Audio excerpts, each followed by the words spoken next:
ہمارے جو بابا لوگ ہوتے ہیں میری عمر کے، تو وہ آتے ہیں، چڑھتے ہیں، بچوں کو دیکھتے ہیں کہ یہ شرارت کر رہا ہے، یہ فلاں کر رہا ہے، تو بھئی آپ کے بچے شرارت کریں تو وہ ان کی ادائیں قرار پائیں، اور یہ بچے اگر کہیں کوئی شرارت کریں تو یہ مافوق البشر تو نہیں ہے، یہ بھی ایسی انسان ہے جیسے آپ کے بچے ہیں، کھیلتے کودتے ہیں، شرارتیں کرتے ہیں، اچھا کام کرتے ہیں، تو آپ کو ان سے پیار کرنا چاہیے، بلکہ اپنے بچوں سے زیادہ ان بچوں سے پیار کرنا چاہیے، کیونکہ ان کی کفالت کل قیامت کے دن آپ کے لیے وسیلہ نجات و شفاعت بن سکتی ہے۔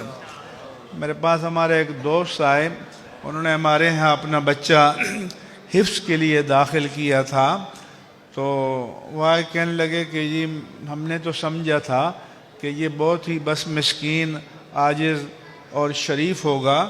اور لیکن یہ تو دوسرے بھائیوں سے بھی زیادہ شرارت کرتا ہے۔ میں نے کہا یہ حیرت کی بات نہیں ہے، دوسرے جو ہیں وہ تو ویسے ہی شیطان کے راستے پر چل رہے ہیں، تو اب یہ رحمان کے راستے پر چل رہا ہے تو شیطان زیادہ محنت اس پر کرے گا، تو اس لیے ان چیزوں سے بھی آپ الرجک نہ ہوا کریں، یہ بشری تقاضا ہے۔